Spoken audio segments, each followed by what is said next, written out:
खुश आमदीद, मरहबा, आदाब नाजरीन। मैं काजी हाफिज मोहम्मद अली आपका खैर मकदम करता हूँ खसवा 7 टीवी न्यूज़ चैनल पर। नाजरीन, देखते हैं आज की ताज़ा और अहम खबर। खसवा 7 टीवी न्यूज़ चैनल में आप सभी का इस्तकबाल है। उर्स शरीफ हज़रत सिद्दी अंबर मियाँ शाह साहब रहमतुल्लाह अलैह बतारीख 28 में बुध को हर साल की तरह इस साल भी उर्स मुबारक का आगाज़ बड़े ही अजीम और शान पैमाने पर किया गया।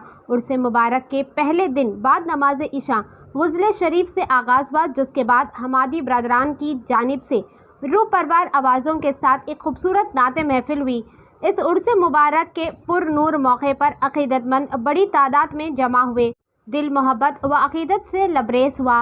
ये उर्स मुबारक पीर सैयद आले मुस्तफ़ा क़ादरी अल जिलानी अली पाशा क़िबला की ज़ेर सरपरस्ती में बड़े ही पुरसुकून अमन व अमान के साथ किया गया। उर्स मुबारक के मौके पर मुनक़्क़िद होने वाली नाते महफिल देर रात तक जारी रही। इस मौके पर खुसूसी दुआ की गई। हिंदुस्तान क़ज़ा फ़िलिस्तीन के लिए दुआ की गई। हज़ारों अक़ीदतमंद इस मौके पर मौजूद थे। बतारीख 29 मई जुमेरात को संदल मुबारक व महफिल समा बाद नमाज इशा होगी।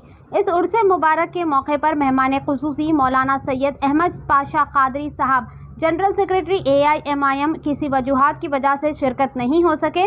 उर्स मुबारक के इंतज़ामात की ख़ास निगरानी मैनेजिंग कमेटी प्रेसिडेंट सिद्दी अकील अहमद साहब ने की। इस मौके पर सिद्दी शकील अहमद साहब, सिद्दी आदिल साहब, सिद्दी आज़म साहब, सिद्दी अज्जू साहब, सिद्दी हमीद नूरानी, सिद्दी जावेद साहब, सिद्दी रियाज साहब, सिद्दी सलीम साहब, मोहम्मद फसी तमाम अक़ीदत गुजार मौजूद थे। आइए देखते हैं इस खुसूस में इस उर्स शरीफ के चंद खास झलके हमारी ये खास रिपोर्ट में। ऐसे ही अहम और ख़ास खबरों के लिए खसवा 7 टीवी न्यूज़ चैनल को लाइक करें, सब्सक्राइब करें, शेयर भी ज़रूर करें। वलाक़िबतु लिलमुत्तक़ीन वस्सलातु वस्सलामु अला सय्यिदिल अव्वलीन वल आखिरीन व आलिहि तय्यिबीन अत्ताहिरीन व सहबिहिल अकरमीन अजमईन।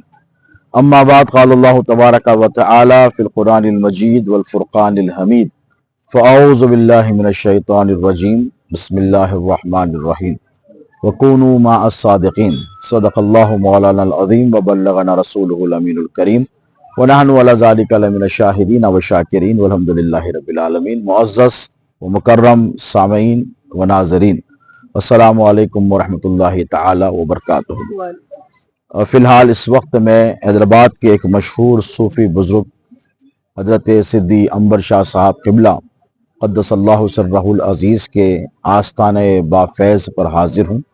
यहाँ पर आपकी हर साल की तरह इमसाल भी उर्स तक़ारीब इंतहाई अक़ीदत, अदब, एहतराम, तुज़्क़ और एहतशाम के साथ मनाई जाती है। हैदराबाद फ़ुरकुंदा बुनियाद को ये शर्फ़ हासिल है कि इस शहर में चप्पे चप्पे पर औलियाए कामिलीन जलवागर है। ये वो ख़ित्ता है कि जिस ख़ित्ते पर 4 सदियों से ज़ायद अरसे से औलिया अल्लाह ने इस्लाम की तबलीग, तरवीज और इशाअत, इसके अलावा सूफियाना इक़दार और रिवायात की तालीमात को फ़रोग़ देने में अहम किरदार अदा किया है। हैदराबाद की सरज़मीन पर हैदराबाद के क़याम से 400 साल पहले एक अजीम शान बलिए कामिल की आमद हुई, जिसे हम हज़रत बाबा शरफुद्दीन रहमतुल्लाहि ताला अलैह के नाम से जानते हैं, और जो हुज़ूर पिराने पीर सैयदना गौसुल आज़म दस्तगीर के बराह रास्त खलीफा हज़रत शेख शहाबुद्दीन उमर सोहरवर्दी के मुरीद और खलीफा हैं। तो लगभग यूँ समझ कर चले कि जितनी तारीख़ क़दीम हिंदुस्तान में इस्लाम की अजमेर शरीफ के हवाले से आती है, लगभग उतनी ही क़दीम तारीख़ हैदराबाद के गिरद व अनवाह में इस्लाम की तबलीग के हवाले से हैदराबाद का भी नाम आता है। चे जाए कि इस शहर का नाम बाद में रखा गया, लेकिन औलिया अल्लाह ने इस इलाके को पहले मुंतखब फरमाया। फिर वो सिलसिला चला और फिर हैदराबाद के क़याम के बाद चूँकि एक मरकज़ी शहर बना हैदराबाद और ग्लोबल प्लेटफॉर्म पर आया, और यहाँ के बादशाहों ने इल्म दीन की इशाअत में एक अहम किरदार अदा किया। यकीनन उनके साथ सूफिया कराम और औलिया अल्लाह की सरपरस्तियाँ शामिल थीं, इसलिए उन्होंने ऐसी खिदमात की।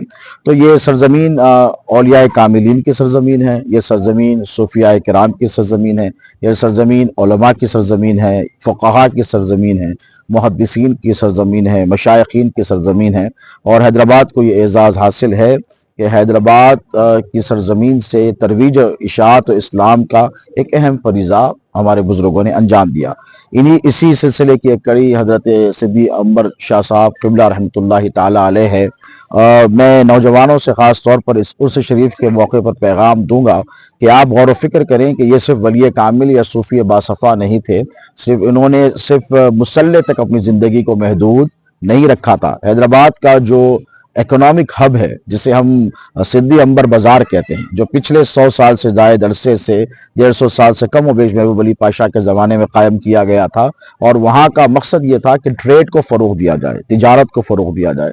تو حیدرآباد کے اطراف و اکناف سے، دیگر ریاستوں سے، یعنی پڑوسی ریاستوں سے اس دور میں ٹریڈرز آتے تھے، اور صدی انور شاہ صاحب رحمۃ اللہ تعالی علیہ نے اس مارکیٹ کو قائم کیا تھا تاکہ مسلمانوں کی معیشیت کو، مسلمانوں کی اکنامی کو مضبوط کیا جا سکے۔ تو یہ ایک کردار صوفیاء کرام میں جو سب سے نمایاں ہے وہ حضرت صدی انور شاہ بابا کا ہے کہ انہوں نے اکنامک ٹریڈ کو فروغ دیا، باضابطہ ایک مارکیٹ بنائی اور لوگوں کو جگہ فراہم کر کے کہا کہ آپ یہاں پر آ سکتے ہیں اور آپ یہاں پر آ کر اپنا کاروبار کر سکتے ہیں تاکہ مسلمانوں کی معیشت مضبوط ہو سکے۔ تو اس حوالے سے صدی انور شاہ رحمۃ اللہ تعالی علیہ کے جو احسان ہے وہ ہمیشہ یاد رکھا جائے گا، اور میں نوجوانوں سے کہوں گا کہ ہم نے ہماری تاریخ کو فراموش کر دیا ہے، ہم نے بھلا دیا ہے۔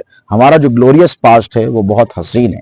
وہ قومیں مٹ جاتی ہیں صفحے ہستی سے جو اپنی تاریخ کو فراموش کر دیتی ہیں، اور ہمیں فخر ہے ہماری تاریخ میں کہ ہماری تاریخ میں ایسے صوفیاء کرام ہیں جو صرف مسند ارشاد ہی پر فائز نہیں تھے، بلکہ انہوں نے اکنامکس کے حوالے سے بھی، مسلمانوں کی معاشیت کے حوالے سے بھی بہت زبردست خدمات انجام دی ہیں۔ تو اس عرس پر آنے والے تمام زائرین کو میں یہ پیغام دوں گا کہ حضرت کی جو زندگی ہے اس کے دو پہلو ہیں، ایک ظاہری ہے کہ انہوں نے بزنس کو فروغ دیا، ٹریڈ کو فروغ دیا، اکنامی کو مضبوط کیا، اور دوسری جو باطنی زندگی ہے وہ خلق خدا میں رہ کر بھی یاد خدا سے کبھی بھی غافل نہیں ہوئے، ہمیشہ مصلی پر رہتے، جب بولتے تو سچ بولتے۔ اللہ فرماتا ہے وَقُولُوا قَوْلًا سَدِيدًا کہ اے مسلمانوں جب بات کرو تو سچی بات کرو، کھری کھری بات کرو۔ اسی کا یہ فیضان ہے کہ ان کا قائم کردہ تجارت کا جو مرکز ہے صدی انبر بازار آج بھی موجود ہے، اور ان کا فیضان بھی موجود ہے۔ تو ماشاءاللہ نور علی نور کے مصداق یہ دونوں چیزیں چل رہی ہیں اور صبح قیامت تک چلتے رہیں گی۔ میں اللہ رب تبارک و تعالیٰ سے دعا کرتا ہوں کہ حق سبحانہ و تعالیٰ ہماری نوجوان نسل کو مشائخ اور صوفیاء کرام کے دامن سے وابستہ کرے، اور ان کی جو تعلیمات ہے اس پر عمل کرنے کی توفیق عطا فرمائے، اور حضرت صدی انور شاہ رحمۃ اللہ تعالی علیہ نے جو سوچ اور جو فکر ہماری نوجوان نسلوں کو قیامت تک کے لیے دی ہے، حق سبحانہ و تعالیٰ سے دعا ہے کہ لوگ اسے سمجھیں، اسے پڑھیں اور اس پر عمل کریں تاکہ ان کی دنیا بھی کامیاب ہو اور آخرت بھی کامیاب ہو سکے۔ وما علینا الا البلاغ المبین۔